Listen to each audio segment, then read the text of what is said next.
dan ada jaminan kerja juga gitu. Kemudian untuk SMK juga dia kemungkinannya lebih besar gitu ya diterimanya.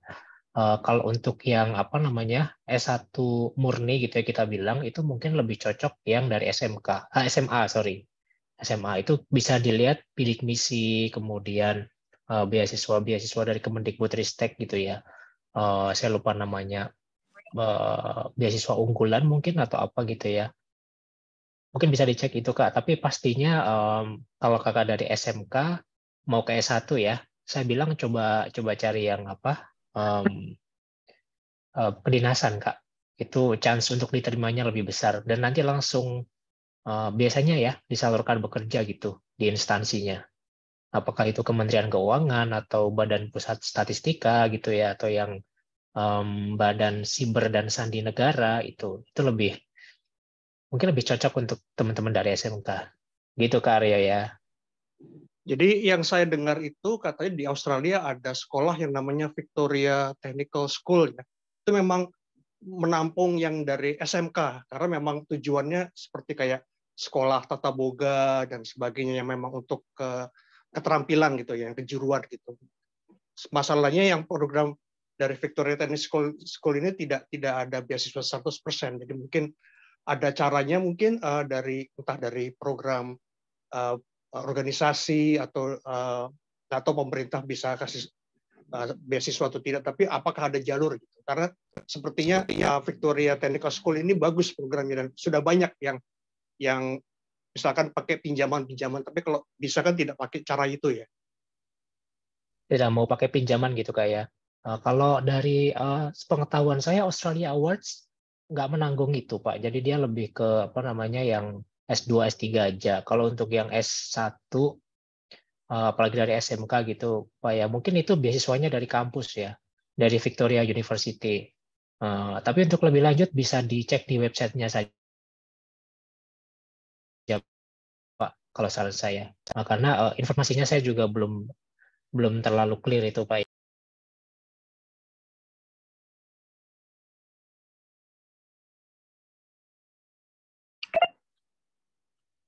Oke, begitu Kak Aryo.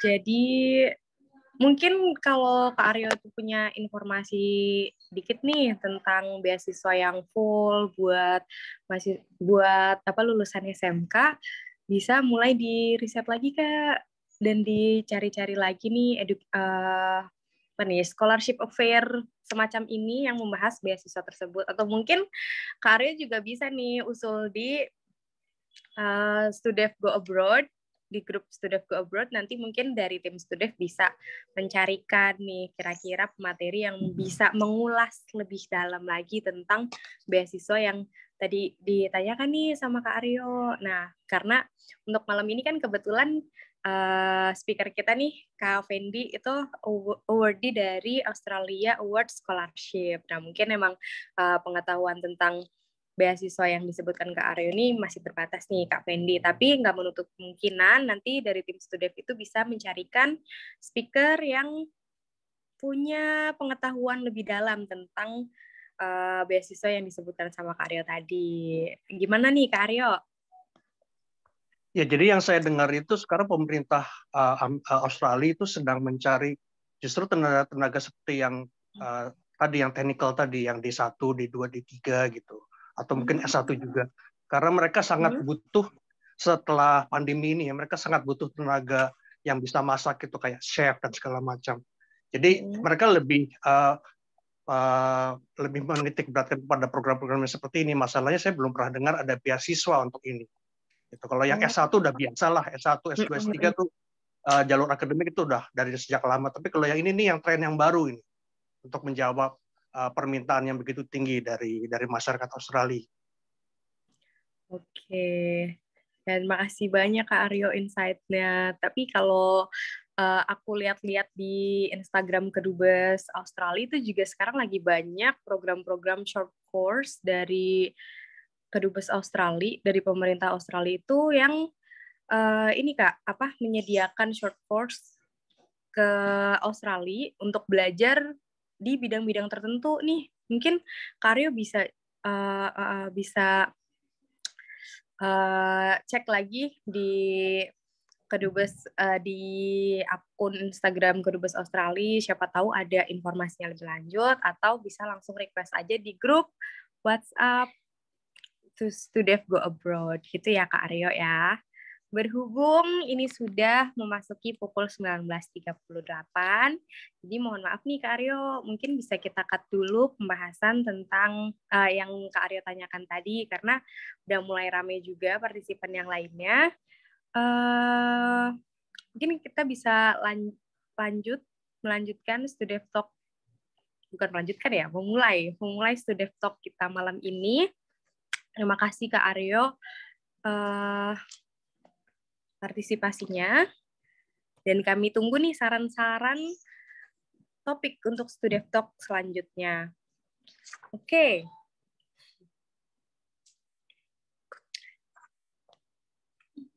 Mari kita mulai ya Studef Talk malam ini. Selamat malam peserta Studef Talk. Luar biasa banget ya antusiasnya di malam hari ini dan semangatnya. Apalagi tadi udah ada yang jadi pemantik Kak Aryo untuk membahas scholarship ke Australia. Nah, sebelum memulai, perkenalkan saya Devinanda Baiti Rahma dari Studef akan membantu diskusi kita pada malam hari ini tentang Australia Awards Scholarship bersama Kak Fendi Birowo. Ya, untuk lebih mengenal Kak Fendi, di sini izinkan saya untuk membacakan brief profile dari Kak Fendi. Jadi Kak Fendi ini adalah seorang awardee dari Australia Awards Scholarship tahun 2021 dan sedang menempuh pendidikan Master Degree of International and Development Economics di The Australian National University. Selain itu, berikut saya bacakan pengalaman beliau ya. Jadi Kak Fendi ini adalah anggota Indonesian Institute of Accountants Young Member dari 2018 sampai sekarang. Selain itu, beliau juga merupakan pegawai di Kementerian Keuangan Republik Indonesia dari 2012 sampai sekarang juga. Beliau juga pernah menjadi Senior Analyst of Internal Compliance di Lembaga Pengelola Dana Pendidikan atau LPDP dari tahun 2021 sampai sekarang juga masih. Oke, sebelum kita mulai diskusi, saya ingin mengingatkan bahwa teman-teman ini bisa menuliskan pertanyaan di kolom komentar untuk kemudian nanti didiskusikan saat sesi tanya jawab. Oke, jadi tanpa berlama-lama lagi, kita mulai materi pada malam hari ini yang akan disampaikan oleh Kak Fendi. Halo Kak Fendi, apa kabar? Halo, malam Kak Devi, apa kabar teman-teman semua? Baik ya? Oke, udah siap nih Kak Fendi? Siap banget. Oke, langsung aja Kak. Oke, terima kasih. Oke, siap. Kita share dagingnya dulu nih. Iya. Sudah tampil Kak Devi di layar? Sudah Kak. Oke. Ya, selamat malam ya teman-teman. Assalamualaikum warahmatullahi wabarakatuh. Terima kasih ya teman-teman sudah meluangkan waktu untuk datang ke acara Studef Talk kali ini untuk kita sama-sama diskusi ya untuk membahas Australia Awards Scholarship. Dan pastinya teman-teman ini adalah orang-orang yang sangat dedikatif gitu ya, karena meluangkan waktu malam minggunya yang berharga nih untuk sama-sama kita diskusi tentang Australia Awards. Dan mudah-mudahan langkah ini bisa menjadi pembuka jalan gitu ya, untuk rezeki teman-teman bisa kuliah di Australia. Amin. Jadi mungkin tadi sudah diperkenalkan oleh Kak Devi. Cuman ini saya sudah siapkan juga nih beberapa informasi gitu ya agar kita bisa saling kenal juga gitu. Jadi nama saya Fendi Birowo. Saya sekarang bertugas di Kementerian Keuangan. Itu terakhir saya kuliah di Universitas Indonesia jurusan ekonomi juga. Lulus tahun 2019 kemarin. Dan kemudian terakhir kemarin juga waktu tes IELTS sempat nih nilai skornya adalah 8. Nah, kemudian ada beberapa sertifikasi juga yang pernah saya dapat gitu ya. Kemudian ada awards juga. Nah, pernah saya dapat beasiswa itu dari Kementerian Keuangan.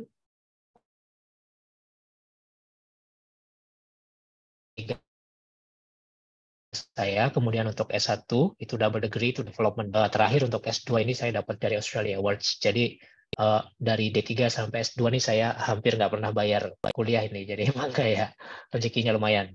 Nah, untuk yang volunteers ini saya pernah berpengalaman di praktisi mengajar, kemudian di Kemenkeu mengajar, dan juga di super mentor. Jadi itu kayak kerjasama antara Y Combinator and Harvard Phoenix Fund gitu ya di tahun 2021 kemarin. Nah, itu singkat perkenalan dari saya. Nah, ini mungkin cerita sedikit ya. Jadi mungkin kalau ada di sini teman-teman yang pernah nyoba Australia Awards dan mungkin pernah gagal juga gitu ya, atau yang masih fresh gitu ya untuk menumbuhkan semangat gitu. Kalau teman-teman lihat profil saya, mungkin teman-teman lihat ini mungkin nggak pernah gagal gitu ya. Padahal saya tahun 2020 itu pernah nyoba dan gagal gitu ya, bahkan belum sampai ke tahap administrasi gitu. Jadi waktu itu ngupload dokumen di tahun 2020 bulan November dan dinyatakan nggak lolos gitu ya. Ya sedih juga, cuman akhirnya saya bangkit langsung gitu ya, dan tahun 2021 saya sudah mulai untuk mendaftar Australia Awards lagi untuk yang kedua kalinya. Dan alhamdulillah dari 6.500 pendaftar waktu itu yang lolos ada 100 orang gitu ya. Nah, kemudian saya diinterview di bulan September, dan kemudian waktu itu juga ada tes bahasa Inggris gitu ya secara bersamaan. Dan kemudian pada bulan Desember itu saya dinyatakan lolos beasiswa Australia Awards. Ada 50 orang yang diterima waktu itu dari sekitar 6.500 pendaftar. Jadi mungkin kemungkinannya cukup kompetitif ya, tapi saya bilang kalau itu tuh nggak sulit gitu. Artinya masih ada kemungkinan untuk teman-teman lolos. Nanti akan saya jabarkan tips and trick untuk lolosnya gitu ya. Nah, kemudian bulan Januari sampai Maret kemarin saya mengikuti pre-departure training di Bali untuk melaksanakan kayak persiapan gitu ya, sama ada pelatihan bahasa Inggris juga. Dan kemudian sekarang saya sebenarnya masih dalam tahap persiapan keberangkatan untuk melanjutkan studi di Master of International and Development Economics di Australian National University, dan kemungkinan akan berangkat Juni 2023 ini. Nah, ini ada sedikit dokumentasi nih waktu waktu kita ke Bali gitu ya. Nanti teman-teman juga bisa tuh ke Bali sambil wisata lah ya gitu. Selama hampir 3 bulan itu.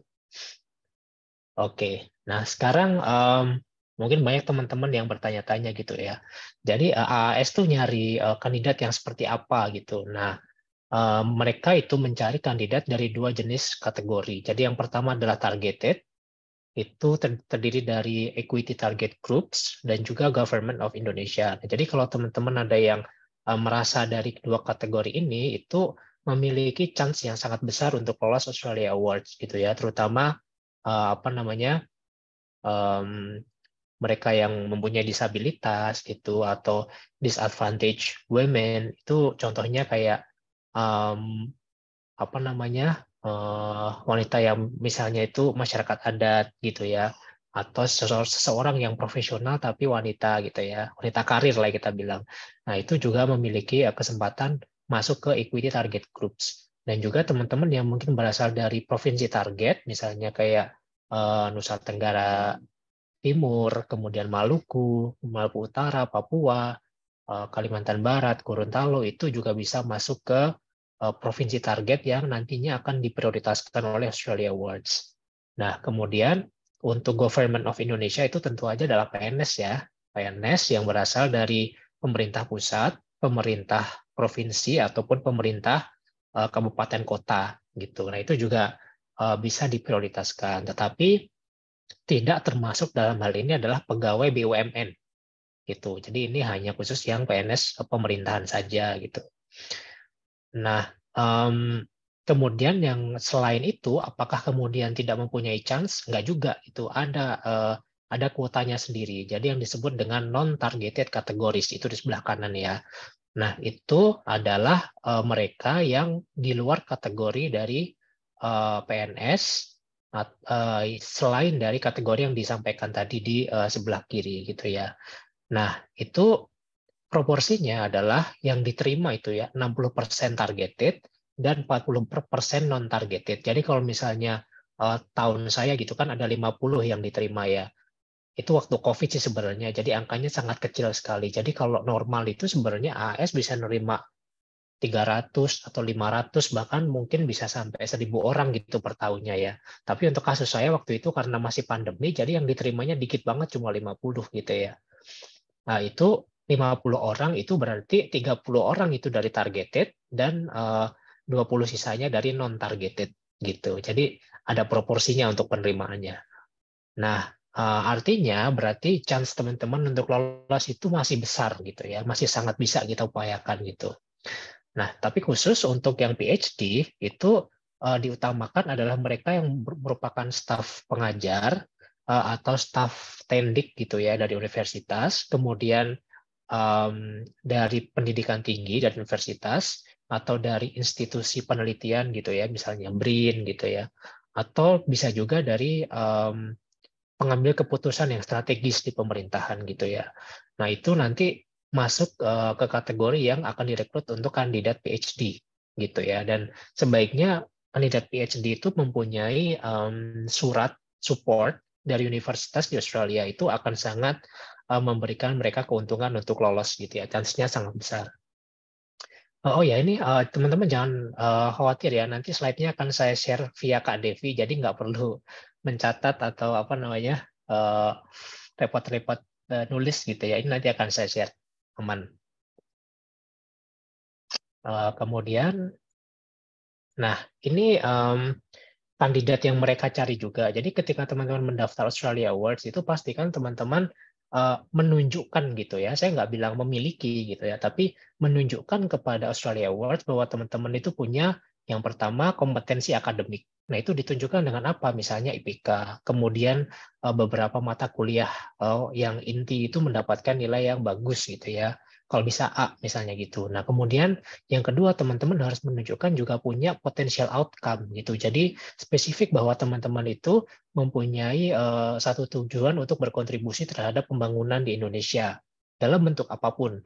Jadi pembangunan itu tidak hanya pembangunan gedung ya, tapi pembangunan manusia, bisa juga pembangunan misalnya hak asasi manusia, atau misalnya juga pembangunan budaya, itu juga bisa sebenarnya. Jadi tidak harus berupa pembangunan gedung.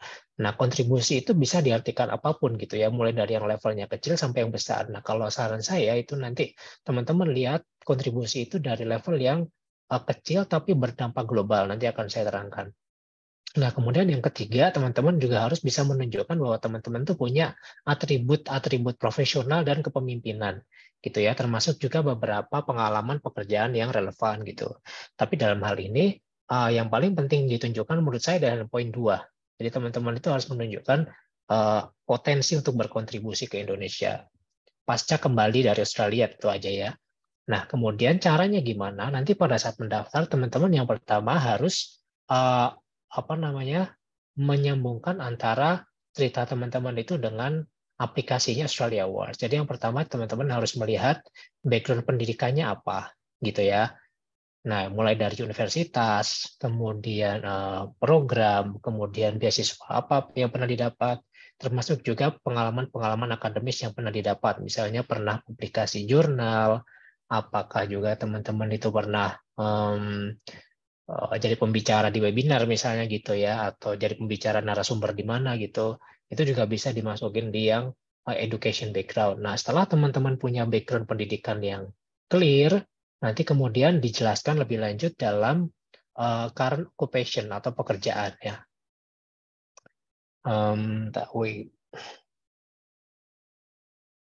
Nah ini, jadi current occupation ini ya.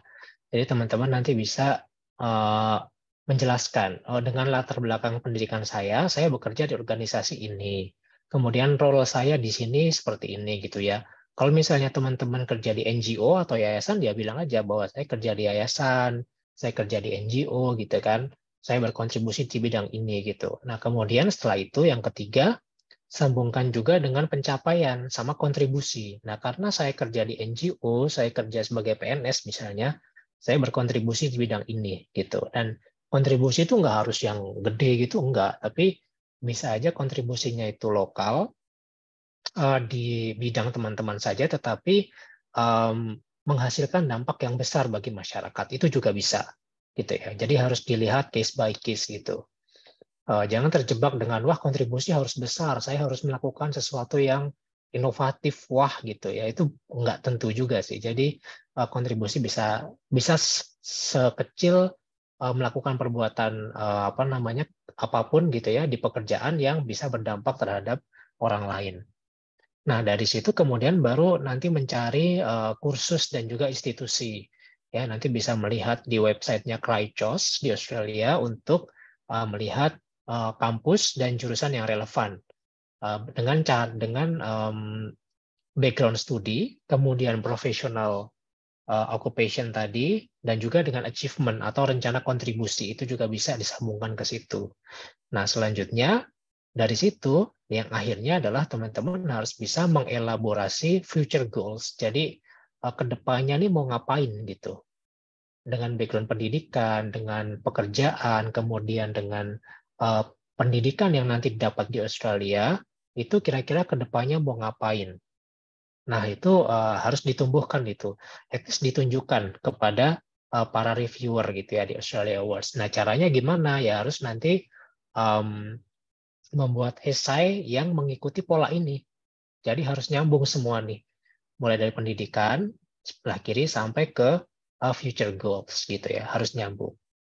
Nah ini yang tadi saya bilang act locally, impact globally. Jadi perbuatan kita mungkin bersifat kecil, tetapi imbasnya besar gitu ya.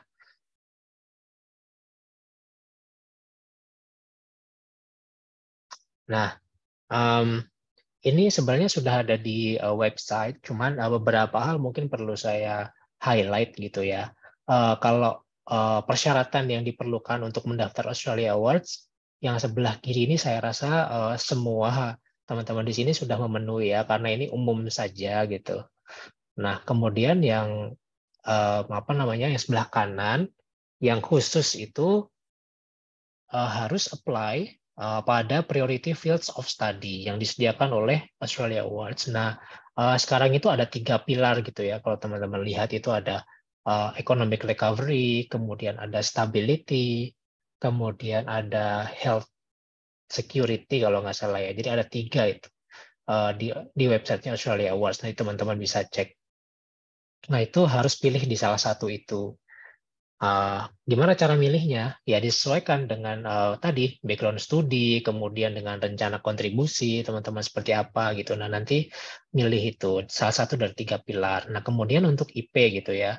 Jadi IP-nya untuk daftar Australia Awards itu disesuaikan dengan kelompok teman-teman yang tadi saya ceritakan. Kalau misalnya teman-teman PNS ya berarti masuk ke Government of Indonesia. Kemudian daftarnya master, ya berarti minimal IPK-nya harus 2,9 gitu ya.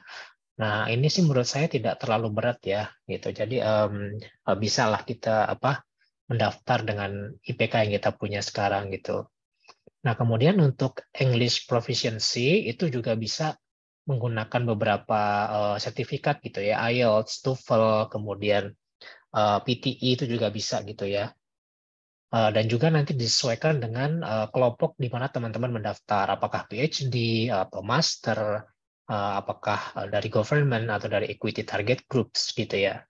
Dan sebaiknya sertifikat itu masih berlaku dalam 2 tahun ke belakang. Jadi kalau tesnya sudah tahun 2021 ya, bulan April gitu, sebaiknya sih diperbarui lagi gitu lah sertifikatnya. Jadi biar nanti ketika lolos itu nggak kadaluarsa gitu ya, nggak kadaluarsa. Nah juga untuk TOEFL prediksi sayang sekali tidak bisa diterima ya teman-teman ya. Jadi harus yang sertifikat yang yang legal gitu dari institusinya.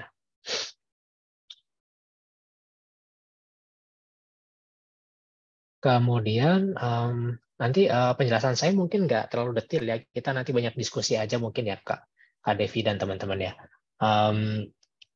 Ini beberapa persyaratan administrasi yang dibutuhkan oleh Australia Awards ya. Jadi udah saya tuliskan di sini. Jadi nanti kalau teman-teman menyiapkan bisa mengacu ke sini ya. Beberapa persyaratan misalnya transkrip akademik gitu ya. Kemudian kurikulum vitae, ada ijazah, kemudian akta kelahiran gitu ya. Sampai ke macam-macam ke jurnal atau tesis yang belum dipublish gitu. Itu nanti kalau ada yang kurang jelas atau ada yang mau ditanyakan boleh ya kita diskusikan bersama. Nah untuk yang dokumentasi ini itu untuk tahun ini ya itu kita hanya perlu mengupload di satu website saja. Jadi nggak kayak tahun kemarin. Kalau tahun kemarin tuh masih upload di 2 web, Oasis sama Additional Information namanya. Tapi untuk tahun ini itu AAS merubah sistem sehingga hanya mengupload di satu Cognito Form aja namanya. Nah itu bisa diakses di australiaawards.indonesia.org. Jadi lebih memudahkan ya. Kita nggak perlu repot-repot karena banyak sekali memang yang lupa ngupload gitu. Jadi udah upload di Oasis ternyata lupa di Additional Information. Jadi dia secara otomatis nggak lolos gitu. Itu sayang sekali gitu. Nah kemudian ini persyaratan umum juga kalau mau daftar S3 ya sebaiknya punya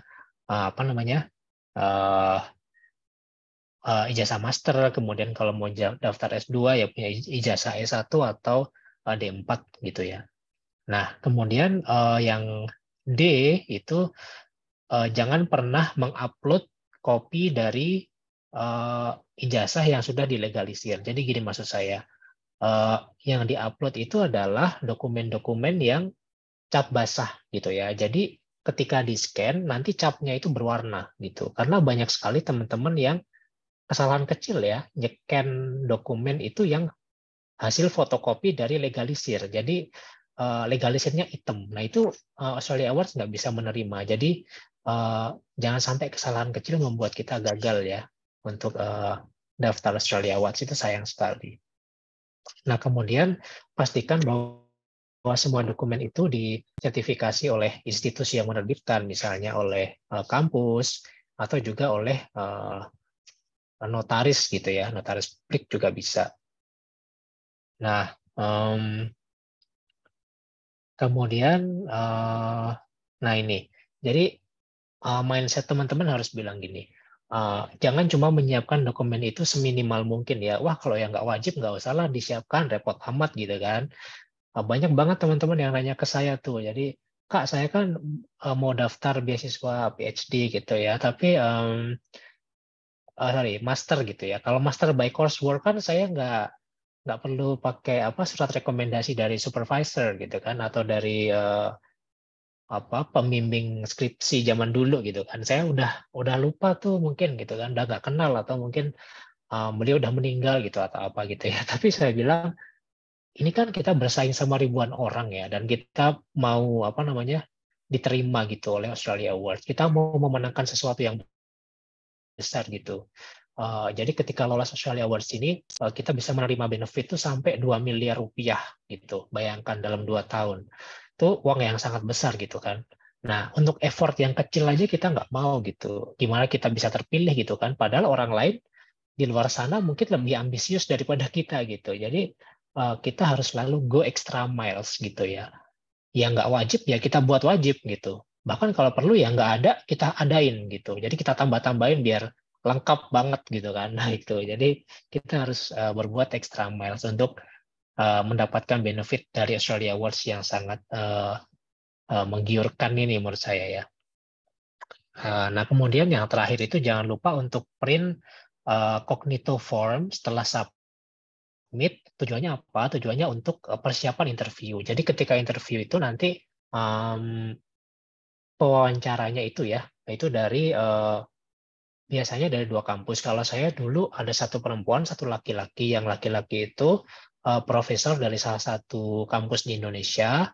Kemudian yang perempuan itu profesor dari Australian National University langsung itu. Jadi beliau langsung mewawancara saya.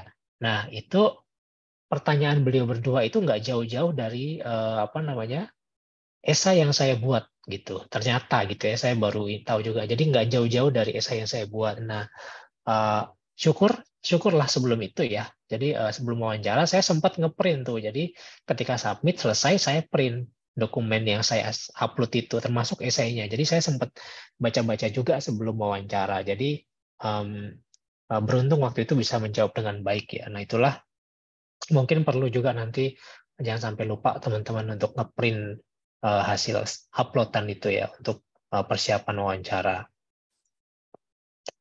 Nah ini contoh Cognito Form untuk tahun ini gitu ya. Jadi hanya satu web saja yang perlu teman-teman upload gitu.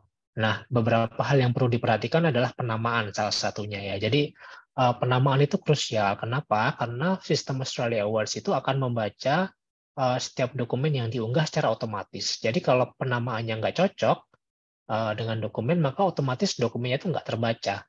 Jadi nanti bisa dianggap invalid dan mungkin teman-teman jadi nggak lolos gitu ya, atau dianggap nggak mengupload dokumen yang mungkin sifatnya tuh wajib gitu. Jadi penamaan itu harus hati-hati. Nah ini udah saya tuliskan ya beberapa syarat untuk penamaannya, misalnya full name, kemudian underscore, birth certificate atau apa ini ya. Nah ini harus diikuti dengan baik gitu. Nah kemudian setiap file itu harus disiapkan dalam bentuk PDF atau JPEG gitu ya, atau ini PNG atau BMP, dan dikompres maksimal 2 mega.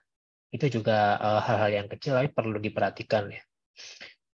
Nah kemudian jangan jadi deadliner, itu juga penting itu, karena banyak banget tahun lalu kan saya ikut forum di Telegram itu ya, isinya kan ribuan orang pendaftar beasiswa Australia Awards juga waktu saya daftar itu saya selesai upload itu H-3 sebelum deadline. Jadi saya kayak udah aman lah gitu kan, tenang-tenang gitu. Ternyata di hari H saya lihat Telegram itu wah kacau tuh, chaos tuh. Jadi dari pagi itu websitenya down karena yang akses tuh ribuan orang kan. Jadi websitenya nggak bisa diakses, terus pada panik, wah gimana nih saya nggak bisa upload, saya nggak bisa ini. Nah itulah karena deadliner gitu ya. Jadi manfaatkan waktu dengan baik, ini masih lama ya, masih sampai bulan Mei ya, 1 Mei. Jadi kalau bisa ya akhir April lah itu udah submit ya, jangan sampai jadi deadliner.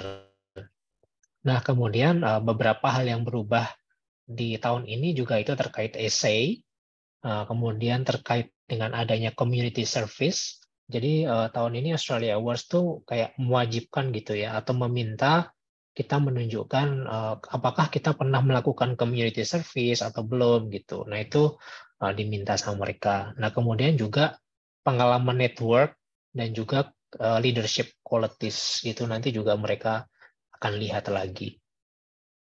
Nah ini juga udah saya sertakan link untuk download Cognito Form-nya contohnya ya, nanti bisa teman-teman lihat.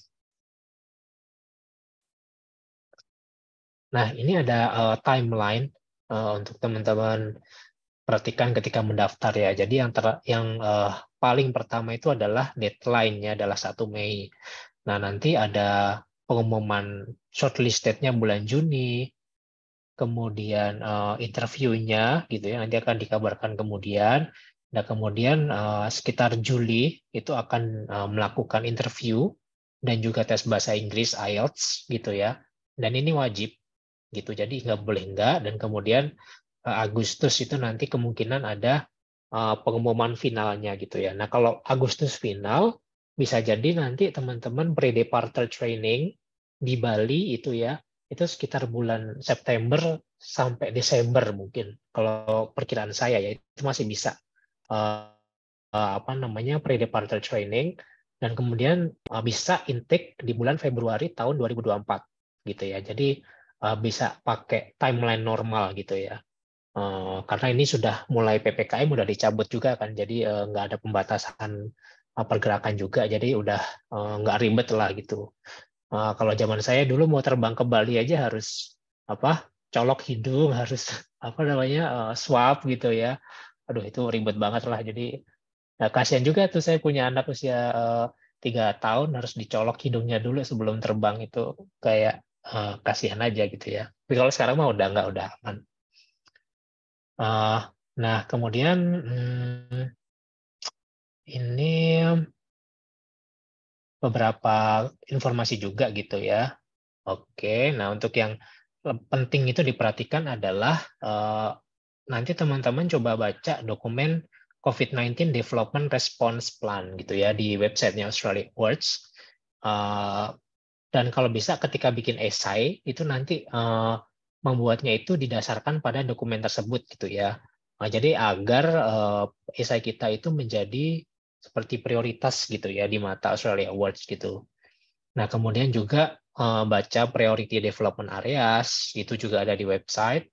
Kemudian perhatikan juga qualities yang diperlukan atau dibutuhkan oleh Australia Awards gitu ya. Nah, ini ada beberapa qualities dan skills yang dibutuhkan dari seorang Australia Awards scholars gitu ya. Nah, termasuk diantaranya ya curious, kemudian ada technical skills, ada banyak sekali gitu. Nah, maksud saya nanti ketika bikin di esai, itu kalau diminta menunjukkan leadership qualities, nanti teman-teman harus mengutarakan sifat-sifat dalam diri teman-teman itu yang menunjukkan salah satu dari qualities atau skills ini gitu. Jadi biar mereka tuh ngeh bahwa oh ya memang dia adalah salah satu kandidat yang kita butuhkan gitu untuk menjadi penerima beasiswa. Jadi itu. Nah, kalau misalnya saya ditanya gini ya, bedanya beasiswa Australia Awards sama yang lain itu apa gitu. Nah, Australia Awards itu sistemnya adalah shortlist gitu. Jadi dia bukan lolos seleksi administrasi saja. Kalau beasiswa yang lain gitu ya, itu kan lolos seleksi administrasi gitu. Jadi artinya ketika semua persyaratan itu terpenuhi, maka dia kemungkinan besar lolos gitu kan. Berapapun orangnya gitu. Jadi misalnya yang daftar 6.500, kalau ada 1.000 orang yang administrasinya lolos, ya lolos gitu kan, lolos ke tahap selanjutnya gitu. Tapi kalau Australia Awards, dia sistemnya shortlist. Jadi misalnya ada 1.000 yang administrasinya itu lengkap, tapi dia akan memilih jumlah yang tertentu gitu ya, yang dia anggap prioritas gitu. Nah itulah pentingnya kita menunjukkan bahwa kita itu adalah prioritas buat mereka gitu ya.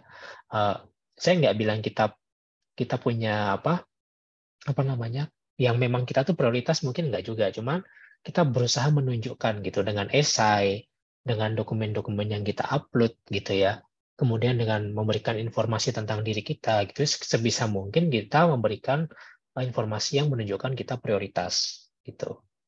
Itu akan sangat berguna agar kita bisa shortlist gitu ya. Nah, kemudian terakhir kita harus memilih program dan universitas secara tepat gitu ya. Nah, itu bisa dilihat di christchurcheducation.gov.au. Oke, kalau ditanya saran gitu atau tips, sebenarnya tadi udah banyak banget yang saya sampaikan gitu ya. Cuman mungkin nanti bisa tergali lagi ketika kita diskusi.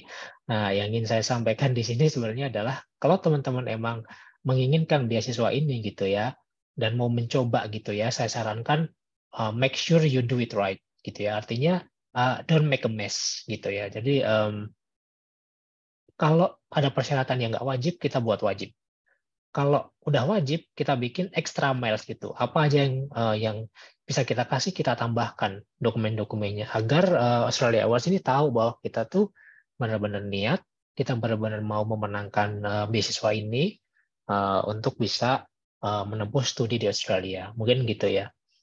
Nah, ini sebagian yang bisa saya sampaikan. Nanti kalau teman-teman mau diskusi lebih lanjut, ini slide-nya akan saya bagi. Nanti kita bisa diskusi di Instagram atau LinkedIn atau Facebook atau bisa juga melalui email ya. Nanti akan saya share via Kak Devi. Mungkin nanti bisa di share ke teman-teman ya, ke admin Studev. Mungkin gitu dari saya Kak Devi. Saya kembalikan ya. Terima kasih Kak. Oke, terima kasih banyak Kak Fendi atas materinya. Daging banget ini. Oke, jadi sebelum Siap. kita buka sesi tanya jawab nih, mungkin aku pengen nge-highlight nih ya beberapa poin-poin yang udah disampaikan dari Kak Fendi nih. Pertama nih, jadi tuh ada di sini tuh Australia Awards Scholarship itu punya 2 jenis. Dua jenis awardee itu yang kayak targeted dan juga non targeted. Jadi kalau misalkan teman-teman di sini tuh ada di kategori targeted itu punya 60% chance lebih banyak dibandingkan teman-teman yang non targeted. Nah, catat nih teman-teman. Nah, mungkin kalau misalkan teman-teman itu ada di bagian yang 40%-nya, itu bisa di apa nih kalau kata Kak Fendi tadi tuh do it right ya, do extra miles, extra effort di beberapa persyaratan atau mungkin kriteria ya. Tunjukin nih ke panitia AAS kalau misalkan kita tuh punya academic competencies, terus punya potential outcomes itu tadi yang paling penting, sama profesionalnya kita tuh seperti apa. Nah, terus perhatikan juga kesalahan-kesalahan kecil nih teman-teman, kayak tidak upload di website yang mana. Nah, itu tadi juga harus diperhatikan. Terus dokumen asli, jangan yang legalisir, supaya cap basahnya itu masih berwarna, ya Kak. Dan lebih terlihat aslinya. Terus di sini juga yang paling penting nih, karena kebanyakan manusia di Indonesia nih, kebanyakan kayaknya kayak gini nih Kak, deadliners. Ntar deh, masih 2 hari lagi. Ntar deh, Iya. masih 3 hari lagi. Ntar deh, masih 2 jam lagi. Ada yang separah itu juga. Nah, mungkin ini nih tadi dikasih bocoran dikit nih, buat pay attention ke COVID-19 Development Response Plan sama Priority Development Area. Nah, itu terus. Karena di sini tuh sistemnya shortlist ya, teman-teman kalau mau ya yang benar gitu. Kalau yang wajib dibikin extra miles, kalau yang nggak wajib dibikin wajib. Intinya teman-teman nih ya, jangan effortless, jangan cuma bare minimum aja. Raise the bar, raise standarnya kita. Kayak gitu ya teman-teman. Nah, mungkin kita lanjut nih ke sesi selanjutnya. Di sesi tanya jawab ini udah sempet ada beberapa pertanyaan. Wow, banyak juga nih. Mungkin kita mulai dari yang pertama nih, pertanyaan dari Kak Wiyogo. Kak, untuk legalisir akademik transkrip dan degree sertifikat, apakah boleh legalized by electronic sign by BSSN, BSRE, karena kampus saya sekarang tidak bisa legalisasi by wet sign and Univstem. Gimana nih Kak? Kak Wiyogo ya. Untuk legalisir akademik transkrip dan degree, apakah boleh legalize by electronic sign? Oh, oke. Ini Kak. Jadi asalkan bisa ini Kak ya, bisa diberi keterangan gitu. Jadi kan ada ya tulisannya, misalnya dokumen ini divalidasi oleh siapa gitu kan, pejabatnya misalnya kepala akademik atau dekan gitu ya. Nah kemudian beliau nanti beri apa namanya tanda tangan dari BSSN atau BSRE. Nah, setahu saya dokumen itu juga nantinya bisa di-scan gitu kayak di-scan dan itu menunjukkan dokumen itu asli gitu. Nah, mungkin bisa dipastikan itunya aja. Setahu saya karena emang perubahan pola gitu ya Kak Wiyogo, jadi bisa dimungkinkan. Nah, kalau mau lebih aman lagi sebenarnya bisa di double gitu ya kontrolnya dengan meminta cap ke notaris gitu. Kalau notaris kan sekarang belum banyak yang pakai BSSN sama BSRE itu ya. Nah, coba deh diminta cap ke notaris, itu nggak mahal kok. Kalau saya dulu tuh 50.000 per lembar gitu. Dan satu lembar cukup karena kan di-scan gitu ya. Jadi ya nggak perlu banyak-banyak. Jadi transkripnya satu aja di-scan, kemudian apa namanya ijazah dicap notaris di-scan gitu. Jadi dulu saya nggak nyampe 10 kali. Jadi cuma nggak habis sampai 500.000 ya gitu. Jadi sebaiknya sih ada ya apa namanya selain BSSN sama apa namanya cap basah. Tapi kalaupun enggak BSSN saya rasa masih bisa. Gitu Kak Wiyogo. Oke, Kak Wiyogo, semoga terjawab ya pertanyaannya. Mungkin selanjutnya nih dari Kak Brem. Kalau dilihat-lihat nih Kak Brem dari Studef Talk sebelumnya juga udah ikutan nih Kak. Semangat banget buat kuliah di luar negeri nih. Nah, izin bertanya, apakah ada batas usia untuk mendaftar Kak Fendi di AAS ini? Ini Kak Devi benar banget nih, ini Kak Brem ini semangat sekali nih. Saya barusan dapat notif beliau udah minta connect saya di LinkedIn nih kayaknya nih. Wah, luar biasa Ini banget. gercep sekali nih. Saya aja Kak belum Brem. connect nih sama Kak Fendi. Waduh, kalah sama Kak Brem nih. Oke, Kak Brem beruntung ya di Australia Awards tuh nggak ada batasan usia ya, jadi bisa daftar kapan aja gitu siap gitu ya. Cuman mungkin tetap akan menjadi pertimbangan, tapi di luar layar ya. Artinya potensi untuk berkontribusi itu pasti akan dipertimbangkan. Jadi mereka mentarget untuk master itu apa namanya dalam tanda kutip ya pemimpin-pemimpin muda gitu. Jadi yang bisa berkontribusi di field-nya masing-masing gitu. Tapi kalau yang PhD itu mungkin ya nggak lebih senior. Jadi beberapa rekan saya yang PhD itu dia sudah berusia 40-an lah gitu ya atau 30-an akhir gitu. Jadi kalau saya baca sih ada rentang. Tapi kalau untuk yang master itu ada yang fresh graduate banget, ada yang masih unyu-unyu, ada sampai ada yang usia di sekitar 30-an gitu ya. Jadi rentangnya sangat luas gitu Kak Brem ya. Oke, begitu ya Kak Brem. Selanjutnya nih Kak, wah ternyata banyak banget nih pertanyaannya. Jadi kita lanjut aja nih ya Kak ya.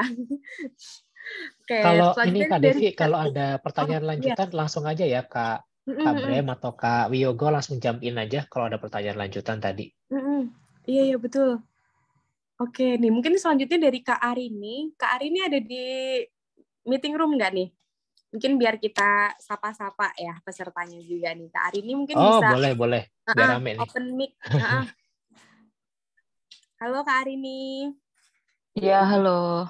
Ya, silahkan Kak Arini untuk menyampaikan pertanyaannya langsung ke Kak Fendi. Oke. Terima kasih sebelumnya Kak Fendi. Tadi saya agak telat untuk join room-nya.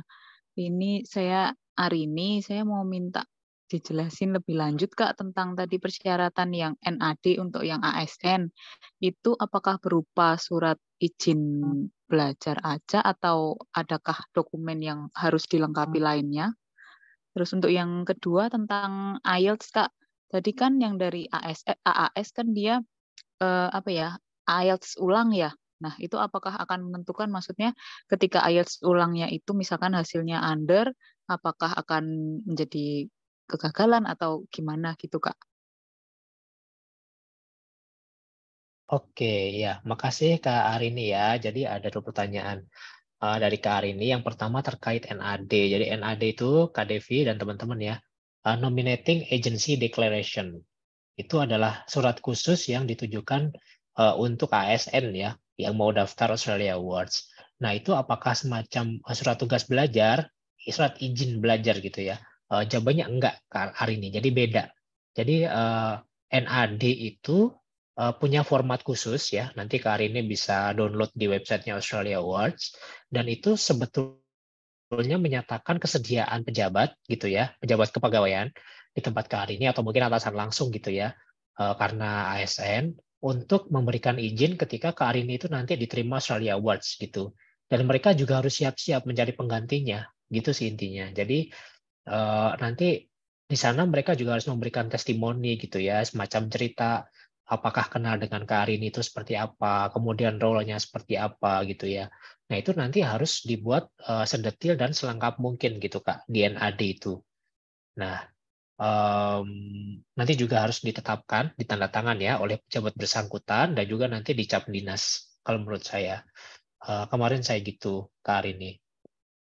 Oh, kalau misalnya apa namanya mau lebih powerful gitu Kak ya, itu nanti bisa jabatannya itu semakin tinggi semakin bagus gitu ya. Jadi emang ini ada unsur-unsur perpolitikan juga nih gitu. Jadi saya dulu pakai dari eselon 1 Kak kebetulan. Nah itu cukup powerful ya. Jadi kalau bisa diusahakan itu bisa lebih bagus. Kemudian yang kedua Kak Arini itu terkait apa tadi IELTS ya. IELTS itu yang kedua gitu ya, apakah akan menentukan kelulusan atau enggak gitu kali ya poinnya ya. Jadi kebetulan saya dulu sama Kak. Jadi sebelum saya masuk Australia Awards gitu ya, itu IELTS saya tuh skornya 7, Kak. 7. Nah, baru setelah shortlist, kemudian saya interview, kemudian saya juga tes IELTS ulang ya. Setelah interview, itu nilai saya kebetulan 7 juga gitu. Nah, kemudian setelah jadi Australia Award Scholars gitu ya, dan kemudian berangkat ke Bali, pelatihan 3 bulan, itu baru nilai saya naik menjadi 8 gitu. Nah, kalau saya ditanya apakah nilai itu menentukan lulus atau enggak, actually saya enggak terlalu tahu gitu ya Kak ya. Cuman banyak evidence juga teman-teman saya itu lebih rendah dari dari nilai yang mereka submit ketika daftar gitu ya. Tapi nggak jauh. Misalnya dia 7,5, pas tes kedua jadi 7 gitu. Nah itu ada yang bisa lolos gitu. Ada yang bisa lolos. Tapi kalau under, saya nggak lihat evidence sih Kak. Jadi sebenarnya mungkin tujuan AAS itu menurut saya ya, dia kayak mau validasi aja. Itu yang mengerjakan soal tuh kita beneran atau joki pada saat kita daftar gitu Kak. Misalnya pada saat mendaftar nilai IELTS-nya 7,5 misalnya gitu ya. Pada saat dites ulang kok jadi 6, nah itu kan berarti something ya. Karena tes yang kedua itu kan mereka tahu banget ini orang ini yang ikut adalah benar-benar yang asli gitu kan. Jadi sepertinya itu untuk memvalidasi gitu Kak. Meskipun nanti toh akan diajari ulang, kemudian akan diberikan juga kesempatan tes lagi secara gratis gitu. Tapi tes pada saat seleksi itu ya, itu namanya tuh joint selection team kalau nggak salah. Nah itu tujuannya untuk memvalidasi tadi apakah yang pertama yang untuk mendaftar itu IELTS-nya itu valid atau asli atau enggak gitu sih Kak. Jadi banyak evidence untuk hal ini, tapi saya rasa sih jangan turun terlalu jauh ya kalau untuk seleksinya. Kalau bisa stabil sih Kak hari ini.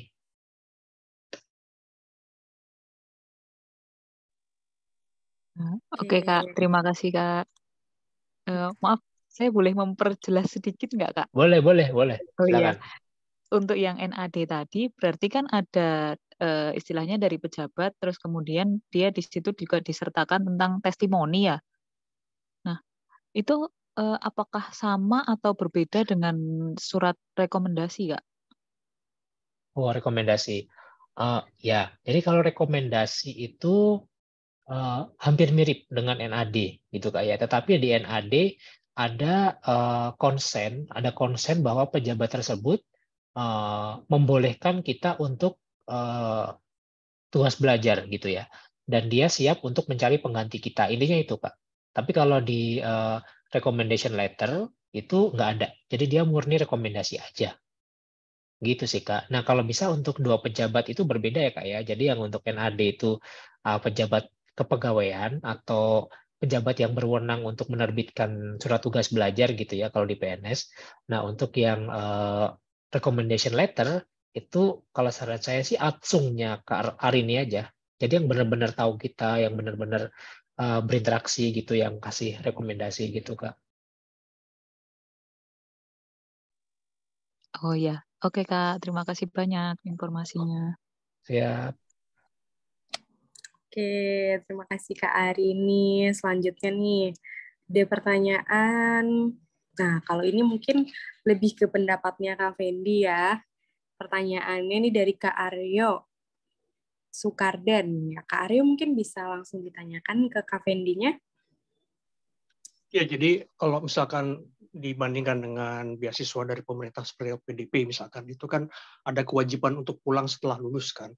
Tapi apakah seperti beasiswa yang ini, apakah seperti itu juga harus pulang gitu? Karena kalau saya ambil contoh kasus ya, S3 itu kan idealnya kan harus melanjutkan ke postdoc, kemudian seperti magang lah di lembaga penelitian, kemudian bekerja di industri yang ideal tuh mungkin seperti Pak Archandra Tahar ya, yang udah bekerja berpuluhan tahun di industri di Amerika sehingga dia punya hak paten gitu kan, beberapa hak paten bukan cuma satu. Sehingga pada saat pulang dia sudah membawa pengalaman, sudah membawa jaringan internasional gitu. Jadi begitu pulang tuh bisa ada value yang bisa dibawa. Kalau belum apa-apa masih fresh graduate udah langsung pulang, sepertinya kayak cuman buang-buang duit aja dari sisi pemerintah dan nggak ada return of value-nya tuh mungkin nihil gitu ya, cuman sekedar pulang bawa ijazah gitu. Jadi Itu dia, apakah ada kewajiban untuk pulang atau memang kalau ada apakah bisa dinegosiasikan sehingga dikasih waktu untuk postdoc, kejadian itu dan seperti kayak Pak Archandra Tahar gitu misalkan. Itu pertanyaan saya. Iya, oke. Makasih Pak Aryo Soekarden ya. Jadi memang setiap beasiswa itu punya apa ya namanya tujuan atau misinya masing-masing ya Pak ya. Jadi untuk yang LPDP tadi ya contohnya itu berbeda dengan Australia Award. Kalau LPDP itu kan dia menyekolahkan warga negara Indonesia untuk kuliah ke luar negeri ya kan, dan dia banyak kampus kan, bisa ke Amerika, bisa ke Jepang, ke Australia juga termasuk gitu ya. Nah, kalau Australia itu menyekolahkan orang Indonesia untuk sekolah di negaranya gitu. Jadi agak beda nih. Kalau LPDP itu keluar gitu ya. Kalau Australia itu menarik orang ke negaranya gitu. Nah, tujuannya juga beda. Kalau LPDP memang dia tujuannya untuk pembangunan SDM, Pak. Jadi dia menyekolahkan warga negara untuk sekolah di luar negeri, tujuannya ya untuk berkontribusi membangun Indonesia. Memang itu tujuannya gitu. Jadi pada saat seleksi mungkin dia akan mencari kandidat yang bisa atau berpotensi melakukan itu, meskipun akhirnya mungkin beberapa oknum gitu ya nggak pulang, itu pasti akan terjadi dimanapun gitu ya, dan itu akan jadi simpangan gitu ya. Tapi secara general misinya jelas gitu ya Pak ya. Nah, tapi untuk yang Australia Awards, dia juga punya terms and condition. Jadi setelah kami selesai kuliah di Australia selama 2 tahun untuk master, 4 tahun untuk PhD, itu kami direkomendasikan untuk kembali ke Indonesia dan berkontribusi di Indonesia juga gitu. Selama selama rentang waktu kuliah. Jadi misalnya saya 2 tahun, saya nanti harus kembali ke Indonesia selama 2 tahun sebelum bisa masuk ke Australia lagi gitu. Jadi memang nggak boleh langsung stay di sana pasca selesai. Itu memang kita udah tanda tangan kontrak seperti itu. Jadi kalau kita mau kerja di sana atau kita mau tinggal di sana pasca studi, itu kita harus tetap kembali ke sini 2 tahun atau 4 tahun gitu ya untuk yang doktor, baru nanti kembali ke sana lagi. Itu diperbolehkan gitu Pak. Jadi memang sangat spesifik ya. Case by case beasiswa ini beda-beda. Gitu Pak Aryo, Kak Devia. Iya, terima kasih banyak Kak Fendi.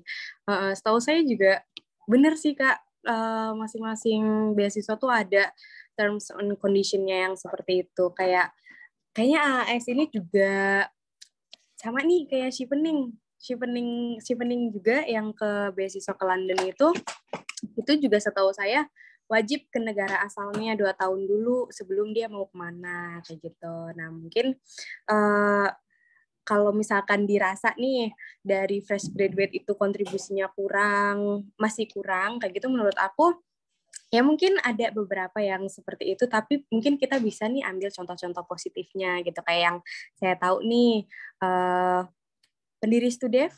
Nah, pendiri Studef ini juga LPDP tuh berkontribusi juga meskipun nggak yang besar seperti wakil menteri wakil menteri itu, tapi di sini kan di pendiri Studef ini Kak Seno nih ya, contohnya dia tuh berkontribusi buat teman-teman yang mau daftar kuliah di luar negeri nih, biar pengetahuannya lebih luas. Terus ada pendiri Desa Main yang menyalakan lilin-lilin harapan di desa-desa. Kayak gitu sebenarnya banyak Kak contoh-contoh yang bisa diambil nih. Baik buat para award di LPDP atau mungkin beasiswa yang lain, itu yang kontribusinya memang nggak terlihat sewah itu, tapi wah itu keren banget karena ngambil hal-hal kecil yang mana coba kalau misalkan ada banyak nih award di LPDP atau AAS nih contohnya yang nantinya balik ke Indonesia dan punya dan memberikan kontribusi kecil, wah jadi gede dong buat seluruh Indonesia kalau diakumulasikan begitu Kak. Iya betul, betul Kak Devi. Oke, karena masih banyak pertanyaan nih Kak. Jadi mungkin kita lanjut nih ke Kak Rani. Kak Rani masih ada di meeting room nggak nih Kak Rani? Halo Kak Rani. Oh, selamat malam. Selamat malam. Mungkin bisa langsung ditanyakan aja ke Kak Fendi, Kak Rani. Terima kasih ya. Sebelumnya Ya. terima kasih untuk Kak Fendi buat penjelasannya, udah cukup buat beberapa bayangan juga. Saya di sini ada 2 pertanyaan. Yang pertama terkait dengan CV. Yang tadi sudah disampaikan CV-nya kan dalam bentuk bahasa Inggris dan ada maksimalnya itu 2 halaman. Boleh dikasih ini nggak Kak, kira-kira yang di CV kriterianya AS tuh yang kayak gimana? Soalnya mungkin ada beberapa perbedaan mungkin dari CV-CV dari beasiswa lain gitu. Dan apakah CV yang kita masukkan di CV-nya kita itu benar-benar harus selinier dengan background kita, dengan pekerjaan kita, atau dengan nantinya dengan apa jurusan yang akan kita ambil. Yang kedua terkait dengan community service yang ditanyakan di tahun ini itu kira-kira bentuknya dalam volunteer kah atau kayak gimana ya Kak? Dan itu harus selinier juga atau mungkin bebas untuk kriteria community service-nya. Itu aja sih. Terima kasih. Oke, Kak Rani ya tadi kayaknya ya, Kak Rani ya. Oke, makasih ya Kak ya pertanyaannya. Ini mungkin kalau berkenan ya Kak Devi, daripada saya bercerita panjang lebar, saya tunjukin aja contoh CV-nya kali yang kayaknya nggak apa-apa nih. Boleh. Ya, jadi karena banyak yang kebingungan juga. Tapi ini hanya contoh ya, jadi teman-teman nanti bisa merujuk ke sini gitu. Jadi beberapa hal yang saya cantumkan di CV ini sebenarnya cukup sederhana ya. Jadi yang pertama nama, kemudian, nah ini banyak perdebatan juga nih Kak Devi, perlu foto nggak gitu. Kalau saya bilang ya udah cantumin aja, toh itu kan nggak apa namanya nggak merugikan gitu ya. Banyak yang bilang nggak perlu foto nanti dikira ini gitu. Kalau saya cantumkan dan alhamdulillah aman-aman aja gitu ya. Nah kemudian ini ada office-nya di mana, kemudian kontaknya seperti apa gitu ya, email, kemudian LinkedIn. Nah, ini LinkedIn mungkin cukup membantu gitu ya, karena dia bisa menunjukkan profesionalitas kita. Jadi nanti si Australia Award saya bayangannya tuh bisa mengecek gitu ya, mengecek kredibilitas kita via LinkedIn gitu. Nah, kemudian IELTS-nya berapa, kemudian profesional karir kita, kemudian sedikit cerita tentang kita gitu ya. Nah, kemudian apa namanya? Pendidikan kita gitu ya secara formal gitu nanti bisa diceritakan juga di sini ya sama kayak CV-CV yang lain gitu Kak Rani. Nah kemudian ada honors and scholarships. Nah kebetulan waktu itu saya cerita saya pernah dapat beasiswa untuk kuliah gitu ya untuk S1 karena saya dulunya dari D3 STAN kemudian lanjut S1 itu saya dapat dari Asian Development Bank. Nah, kemudian ada sertifikasi profesional yang saya cantumkan, kemudian ada kursus dan training gitu ya. Kemudian ada juga konferensi, seminar, sampai ke organisasi profesional yang pernah saya ikuti. Nah, ini beberapa highlight ini perlu kita cantumkan gitu ya. Misalnya kalau kita mau menunjukkan, oh kita tuh pernah ikut seminar internasional atau pernah publikasi jurnal. Nah, ini saya tulis nih bahwa saya pernah ikut seminar publikasi jurnal gitu ya di Turki gitu tahun 2020. Nah, ini menurut saya bisa memberikan efek bahwa oh ternyata kita tuh selain praktisi juga akademisi gitu Kak. Jadi kan nggak dipungkiri ya kita kuliah di Australia itu meskipun dalam rangka profesionalitas juga dalam rangka akademik gitu. Jadi kita harus kuat dua-duanya ya praktisinya kuat ya akademisinya kuat. Jadi kita harus menunjukkan hal-hal itu di CV kita. Mungkin itu Kak Rania dan itu wajib dicantumkan sedetil mungkin termasuk tahunnya. Makanya ini di setiap poin saya selalu masukin tahun tuh kapan gitu kan. Karena takutnya jangan-jangan saya pernah konferensi di Turki gitu. Ternyata itu tahun 2000. Itu kan udah lama banget gitu. Artinya udah obsolete gitu kan. Nah, kalau misalnya ini yang masih relevan gitu. Nah, ini saya cantumkan itu mulai dari tahun 2018 sampai 2020 gitu ya. Jadi masih cukup relevan gitu. Nah, apakah saya punya pengalaman konferensi internasional di luar itu? Punya gitu ya. Tapi apakah saya cantumkan? Enggak. Nah, kenapa? Takut itu tadi, takut kepanjangan. Kemudian takut obsolete gitu ya, dianggapnya udah nggak relevan lagi. Jadi yang kita cantumkan informasi-informasi penting yang memang masih relevan buat mereka gitu. Gitu Karani contohnya ya. Nah, kemudian yang kedua apa tadi terkait dengan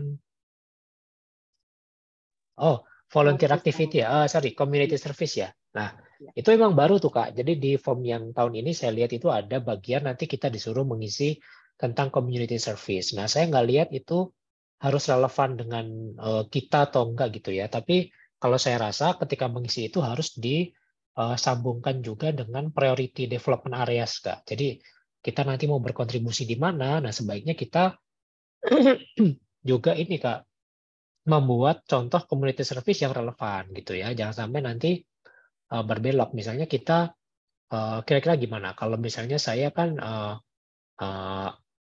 seorang ini ya, ibaratnya tuh punya kompetensi di bidang ekonomi gitu ya. Nanti saya mau kuliah di International Development and Economics gitu. Nah, community service saya itu sebaiknya ya masih relevan. Misalnya saya tadi ikut praktisi mengajar itu mengajar tentang makroekonomi. Nah, itu kan masih relevan nggak tuh? Jadi saya nggak dibayar, saya volunteer gitu kan ikut itu. Dan saya mengajar makroekonomi itu adalah bagian dari cara saya untuk mengaplikasikan ilmu saya kepada mahasiswa gitu ya lewat programnya menteri yang baru gitu. Kalau misalnya saya pernah juga ikut volunteer misalnya untuk membantu relawan ACT di bencana gitu kan, di bencana di Jawa Barat ya beberapa waktu lalu gitu. Nah, itu apakah itu termasuk? Ya bisa aja termasuk, tapi saya cantumkan relevan nggak? Ya kayaknya nggak relevan gitu nggak sih? Nah, artinya seperti itu Kak. Jadi community service itu kalau menurut saya tetap nyambung dengan priority development areas yang akan kita apply gitu Kak Rani. Jadi ya agar lebih inline aja sih. Gimana Kak? Ada follow up? Sudah cukup jelas. Terima kasih, Kak. Oke. Oke, Kak Rani. Oke, ini selanjutnya ada pertanyaan dari Kak Syamsul. Ini ada nggak Kak Syamsul di sini? Mungkin ini sebenarnya udah sempat dijelasin dikit ya di pertanyaan Kak Arini tadi. Belum jauh-jauh nih Kak pertanyaan dari NAD untuk ASN. Oh iya, harus dua-duanya Kak Samsul ya. Jadi NAD ya dibuat, kemudian rekomendasi dari atasan langsung juga dibuat ya. Jadi dua-duanya dibikin aja biar lengkap gitu ya. Extra miles, jangan lupa extra miles. Extra miles, betul. Jangan effortless, jangan bare minimum ya. Oke. Oh, ini ada pertanyaan follow up nih dari Kak Wiyogo. Mungkin mau ditanyakan langsung? Kak Wiyogo, ada di meeting room? Ya, makasih Kak. Mau tanya lagi Kak. Kan tadi kan Kak Fendi kan bicara kalau misalnya sertifikat TOEFL itu harus diperbarui ya 2 tahun. Misalnya expirednya bulan April. Nah, kebetulan saya juga memperbarui gitu kan. Andai kata nanti misalnya dari ITS itu sertifikat belum dikirim sampai batas waktu deadline, apakah kita bisa mengupload unofficial score report aja atau bagaimana Kak? Oke Kak Wiyogo ya. Kalau saran saya sih upload aja Kak, nggak apa-apa. Jadi kalau emang itu yang ada gitu ya, nanti diupload. Nah kemudian bisa nanti email ke long term awards. Email ke long term awards menyatakan kasusnya Kak Wiyogo karena emang belum keluar gitu ya, dan akan disusulkan pada kesempatan pertama setelah ada gitu Kak. Jadi itu nggak menutup kemungkinan sih Kak. Jadi bisa aja munculnya nanti setelah dinyatakan shortlist misalnya. Ya nggak apa-apa, cantumin aja tetap gitu. Walaupun nanti mungkin mereka akan jawab gimana saya nggak tahu ya, karena saya juga belum pernah nemu kasus seperti ini. Tapi itu tetap meskipun unofficial gitu ya, tapi saya rasa skornya nggak akan jauh berbeda ya antara sertifikat yang asli sama yang unofficial. Waktu yang IELTS kemarin saya ikut tes itu juga ada unofficialnya, tapi ketika muncul sertifikat aslinya juga nggak beda tuh Kak sama hasilnya. Jadi kayaknya mereka cuma perlu waktu untuk ngeprint atau mempersiapkan administrasinya aja. Gitu sih Kak Wiyogo ya. Oke Kak, makasih ya Kak. Sama-sama, siap. Oke, selanjutnya nih Kak, pertanyaan dari peserta yang waktu mau join bikin aku agak-agak deg-degan ya, namanya Amin Rais. Ya, Kak Amin Rais masih ada di meeting room? Halo Kak Amin. Halo Kak Amin. Oh, oke. Oh, siap. Siap. Kak Amin nggak lagi ngurus partai kan ya? Partai Nah, baru itu katanya dia, ya. Kak. Kan saya deg-degan ya tadi waktu join ya. Oke nih. Beda Amin Raisnya. Oke, mungkin saya bacakan aja ya Kak nih pertanyaannya itu mengenai dokumen seperti birth certificate. Apakah dokumennya dari by sworn translator dan notary atau salah satu dari mereka aja? Dan untuk menemukan orang sebagai sworn translator dan notari itu di mana ya Kak? Kemudian untuk dokumen reverie report, apakah harus distempel dan bagaimana kalau pemberi reverie reportnya menulis tangan dengan pena dan itu menggunakan bahasa?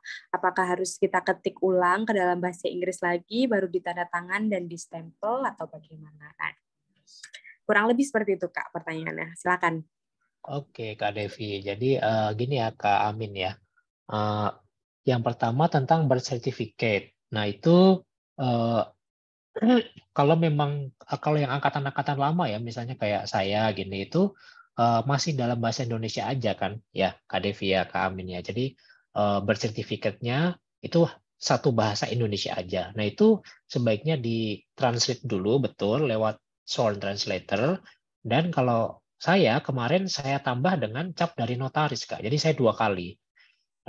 Saya translate dulu ke dalam bahasa Inggris. Nah, si sworn translator itu dia ngasih cap juga tuh bahwa ini legal dan dicap oleh orang yang berkompeten kan gitu ya. Nah, tapi sama notaris dia dicap lagi bahwa dokumen ini adalah sesuai dengan yang asli. Jadi peruntukannya beda tuh. Yang satu ngecap untuk menyatakan dia kompeten menerjemahkan, yang satu ngecap untuk menyatakan dokumen ini asli sesuai duplikatnya gitu ya, sesuai aslinya gitu. Jadi kalau menurut saya dua-duanya aja Kak gitu. Kecuali memang misalnya Kak Amin ini angkatan baru gitu ya. Jadi birth certificate-nya itu udah ada 2 bahasa gitu ya kan. Sekarang udah ada yang begitu ya, 2 bahasa.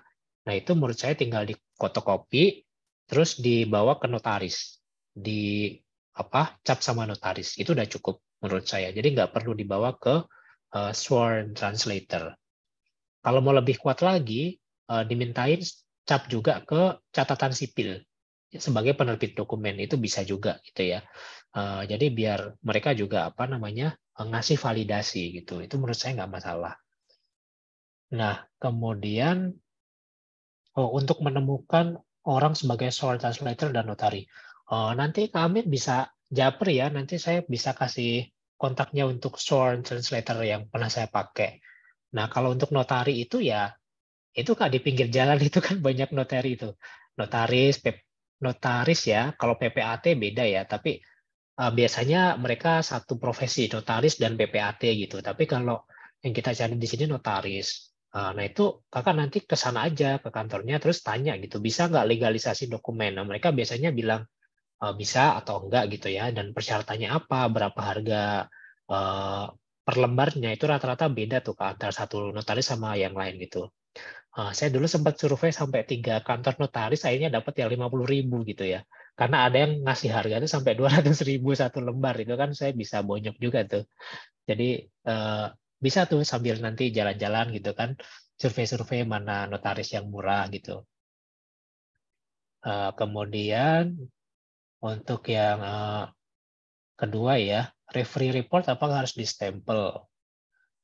Nah, yang penting ini aja Kak, kebaca aja. Jangan sampai beliau nulis gitu kan pakai tulisan Latin terus nggak kebaca sama kita atau bahkan reviewer dari Australia Awards itu kan sayang ya. Jadi menurut saya nggak salah juga sih Kak, misalnya beliau misalnya mau menulis gitu ya, nanti beliau kasih tanda tangan, nulis sendiri kemudian di tanda tangan beliau gitu. Kemudian nanti kita kasih kayak tambahan dokumen yang menuliskan itunya, ketikannya gitu. Ketikan dari tulisan tangan beliau ya untuk lebih menerangkan aja, barangkali nanti nggak kebaca gitu kan. Nah kalau bisa lagi ya kita lobby aja sebelum kita ke rumah beliau, misalnya beliau atasan kita atau beliau dosen kita gitu kan, untuk minta referee report itu ya kita telepon lah atau kita ngobrol-ngobrol dulu, Pak, saya rencana mau kuliah ke Australia nih, Pak, gitu. Boleh minta referee report atau enggak gitu. Oh, boleh, boleh. Saya mau nulis tangan sendiri gitu. Kalau saya ketikan gimana, Pak? Boleh nggak, Pak? Gitu, misalnya gitu kan ya. Jadi kita yang luas aja gitu. Jadi biar misalnya nanti mereka, oh ya udah saya nanti tulis tangan dulu, nanti kamu ketik ya, kan enak tuh ya. Jadi kita bawa ke beliau dan dalam bentuk jadi, tinggal beliau tanda tangan gitu. Jadi eh, sepintar-pintar kita aja gitu Kak Amin gitu, biar dokumennya tuh valid dan kebaca dengan baik gitu ya. Dan kalau bisa sih pakai stempel Kak, jadi itu lebih menguatkan karena eh, ada kotak khusus buat stempel gitu ya di dokumen referee report-nya itu. Jadi saran saya sih tetap dikasih aja. Gitu Kak Amin. Oke. Oke. Aman ya? Oke, siap. Ya. Oh, ini ada pertanyaan yang selanjutnya tuh, berarti kalau misalkan ijazahnya udah dwibahasa, nggak perlu ditranslate lagi. Berarti kalau dokumen ijazah atau transkrip, iya, iya Kak. Jadi kalau contohnya apa ya saya kemarin tuh? Oh ya, transkrip UI saya tuh kebetulan udah dwibahasa, jadi saya nggak translate lagi. Langsung saya copy, kemudian saya bawa ke notaris. Ke UI ya. Karena UI kan bisa legalisir ya Kak Devi ya. Jadi dia bisa ngecap gitu. Nah, kalau yang nggak bisa dicap di kampus baru ke notaris gitu Kak. Ya benar ya Kak Samsul ya. Oke. Aku jadi ini nih Kak, penasaran nih, akta kelahiran aku nih udah dibahasa belum ya? Nanti jadi Kalau pengen ngecek nih ya. iya, Kak Devi kayaknya angkatan mana nih? Muda apa? Itu kan. Gen Z. Iya, itu dia Kak. 99. Oh siap. Aman ya Kak ya. Siap, Oke. aman. Oke, mungkin ini sebelum kita menutup diskusi kita malam ini nih ada satu lagi nih pertanyaan dari Kak Juma Wardin. Oke, mungkin Kak Juma bisa langsung menanyakan ke Kak Fendi? Bisa on mic nggak nih Kak Juma? Oh iya Kak, izin bertanya nih. Silakan. Yang pertama itu apakah ketika kita tes tahap wawancara itu orang yang mewawancara itu dari Indonesia atau dari Australia Kak? Nah, itu yang pertama. Terus yang kedua itu saya kemarin kan waktu kuliah S1 itu IPK saya itu kurang dari 2,9. Akan tetapi saya ada di wilayah Nusa Tenggara. Apakah masih ada peluang lolos bagi saya untuk mengapply beasiswa Australia ini Kak? Oke, itu aja mungkin Kak ya. Terima kasih. Oke, wah salam dari Nusa Tenggara nih, Kak Juma Wardin ya, udah luar biasa nih. Di sana udah jam berapa nih? Udah jam 10, wow. Ya, emang begitu Kak semangatnya yang mau S2 di luar negeri tuh kayak gitu. Aduh, luar biasa sekali nih emang. Pantas lah ini jadi Wardin nih, amin. Nah, yang pertanyaan pertama ya Kak ya, terkait dengan wawancara beasiswa. Jadi beda Kak antara master sama doktor. Kalau master itu 2 orang ya, dan pasti gender equal. Jadi cowok 1, cewek 1 gitu. Nah, di kasus saya itu satunya adalah yang cowok itu profesor dari kampus di Indonesia gitu ya, dari Sulawesi Selatan. Nah, kemudian yang perempuan itu profesor juga dari Australian National University, dari Crawford School yang mau saya apply itu. Jadi saya diwawancara oleh 2 orang itu full bahasa Inggris selama 30 menit. Selama 30 menit. Nah, kalau untuk yang doktor itu kalau nggak salah selama 45 menit. Full bahasa Inggris juga, tapi bedanya dia oleh 4 orang, Kak. Jadi 2 orang dari Australia, 2 orang dari Indonesia. Nah itu pasti gender equal juga. Jadi mungkin dari Australia cowok-cewek, dari Indonesia cowok-cewek, atau kebalikannya gitu ya. Di Indonesia cowok semua, Australia cewek semua barangkali gitu.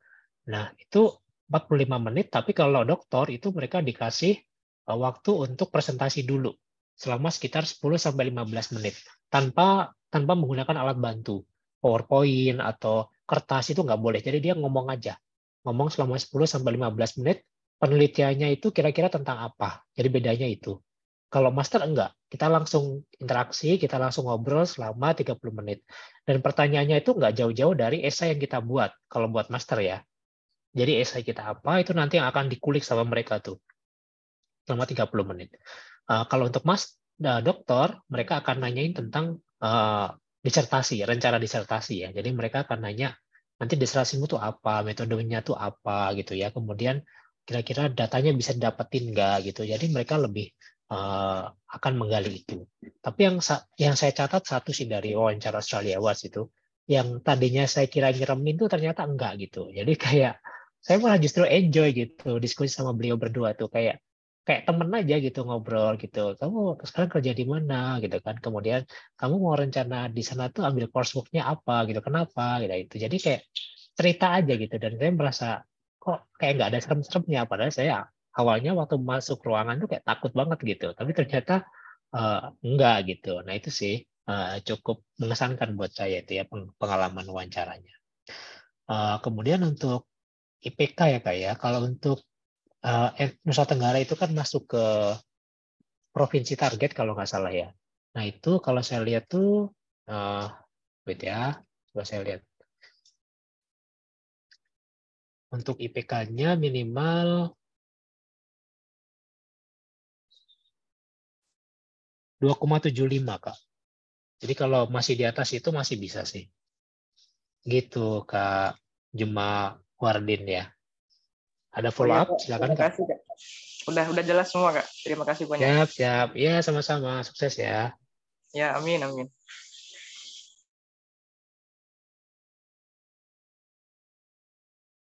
Silakan Kak Devi.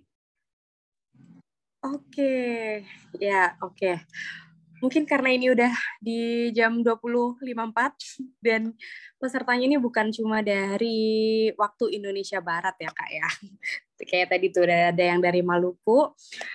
Mungkin bisa kita cukupkan sesi diskusi kita pada malam hari ini. Kalau misalkan teman-teman masih ada pertanyaan lebih lanjut, mungkin bisa menghubungi langsung Kak Fendi, mungkin melalui LinkedIn, atau ada media sosialnya Kak?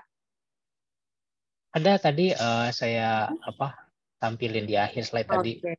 Oke. Ya, di IG ada, kemudian di email juga bisa.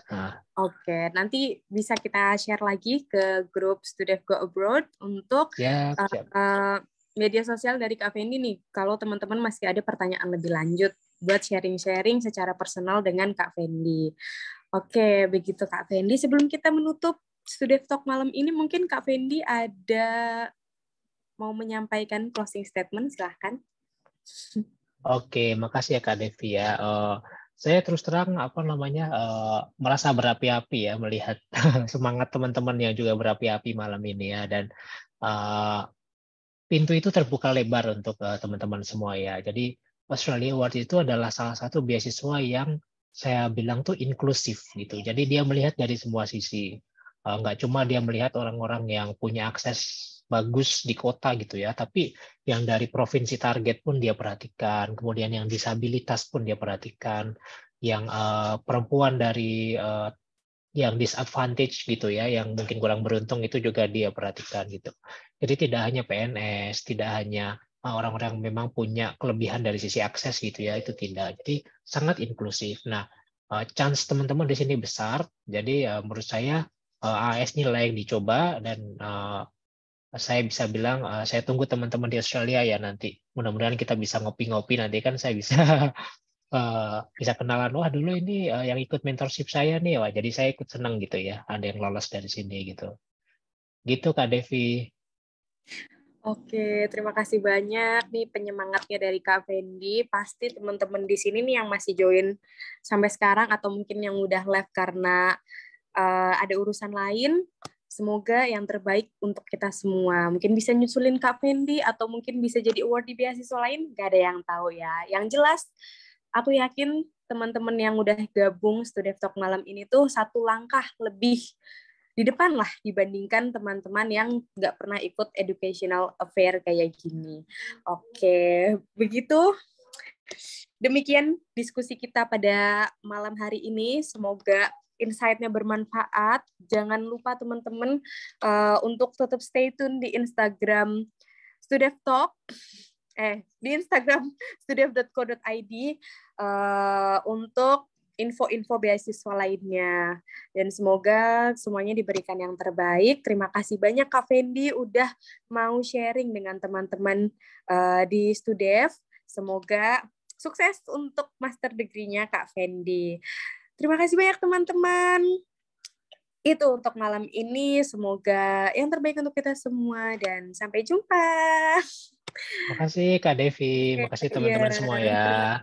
Sampai jumpa di Australia teman-teman ya. Iya. Ya, bye. Ya, makasih. Saya izin live. Ya, terima kasih Kak Fendi.